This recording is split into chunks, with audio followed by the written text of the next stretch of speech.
Magluluto sana ako ng pang 100 na katao, kaso ayaw ng lutuan namin. At buti na lang nagawan namin ng paraan. Naghalo na nga yung pagod at puyat, kaya bangag na kami. Pero sabi ko, kailangan namin mabigay ito sa mga nasalanta ng habagat. Kaya naman, from this to this.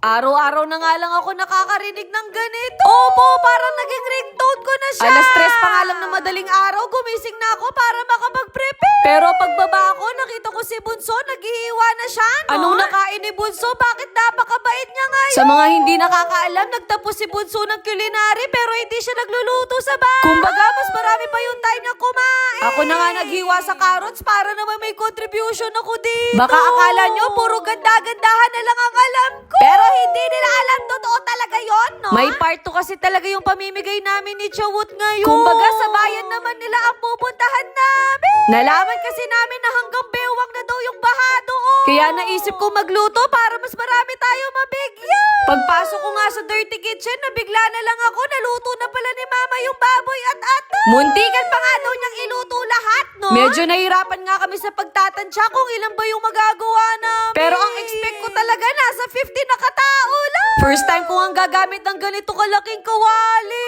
Nagko-problema pa nga kami kasi hindi umiinit yung lutuan na. Kaya wala kaming choice kundi ilipat yung baboy at gamitin yung maliit na kawali. Eto pala yung gagamitin nating mga ingredients. Butane na nga lang yung gagamitin natin at sana umepek na dito, no? Kasi kung hindi, magka-cry talaga ako. Hoy, Erika, ang OA mo. Ginisa ko na nga etong bawang natin. Tapos sinabay ko na rin yung sibuyas. Eto palang ginagawa ko, ang bango na. Kaya naman nilagay ko na din yung liver spread tapos binekos-bekos ko lang. At syempre, hindi mawawala ang tomato sauce, no? Akala ko noon mahirap talagang magluto.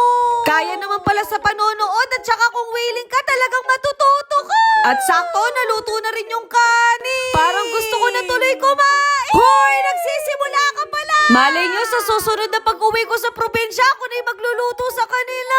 Kasi kapag nandun ako, palamunin lang ako, no? Unti-unti na nga naluluto yung spaghetti. Hoy, minuto yan. Konti na lang kasi, lagyan mo na siya ng pasta. Sa susunod, alam nyo na ilulutuin ko, no? Hindi nga kasya dito yung isang kawali, kaya naman gagamitin natin yung malaki. Hindi ko na nga alam kung paano niluto ng nanay ko to, pero nilagay niya lang daw dito yung pork, atay, laurel, kalamansi, toyo, at marami pang iba. Kaya pagkatapos, minekos-mekos ko na sila. Hulaan nyo na lang siguro kung ilan yung magagawa natin, no? At hindi nyo ko inoryan, nakakangalay pala to. Napapaisip tuloy ako, baka bigla ako magkamasi. Hoy, napaka-arte mo talaga. Eto na nga yung moment of truth, titikman na natin siya. Hindi nga ako nabigo kasi masarap siya, tapos approve din kay Mama. Paano ba yan? Meron na ako maipagyayabang, no? Pagkalagay ko nga sa hotdog, meron pa palang hindi nahiwa. Antok na daw kasi si Bunso, kaya hindi niya napansin, no? Hindi na rin kami mapapahiya kasi hindi namin tinipid yung mga sahog na nilagay namin.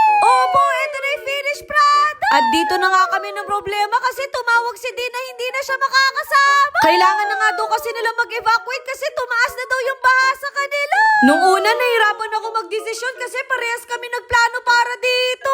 Kaya napagdesisyonan ko na ituloy namin kasi marami naghihintay sa amin. Sabi ko sa kanya, ako na muna magpa-proxy sa kanya, no? Hindi man halata sa mukha ko pero nagwo-worry talaga ako sa kanila. At buti na lang safe silang nakaalis, no? Naghahanap nga kami ng malaking pang food pack pero ito lang yung available. Naalala ko na estudyante ako kapag kumakain ako sa karinderya, ganito yung ginagawa nila. Para matansya nila yung paglalagay nila ng ulam. Pero dahil wala akong hiya noon, nagpapadagdag pa rin ako. Opo, ganun talaga ako katakaw sa ulam. Pinlastic na nga namin sila para siguradong hindi matapos. At sana itong niluto namin magustuhan nila. Iniisip ko din na baha sa kanila kaya siguradong wala na silang time magluto. At sobrang thankful ko kasi si Mama sinamahan niya kami. At hindi ko nga in-expect na nakabuo tayo ng 100 na meal pa. At dahil dyan, kukuha na ako ng para sa akin para mamaya may kakainin ako. Nilagyan na din namin ng goma para siguradong hindi matatapos. Kaya pagkatapos, nagpaayos na rin ako ng buhok kay Mama. Ayun lang. Bye!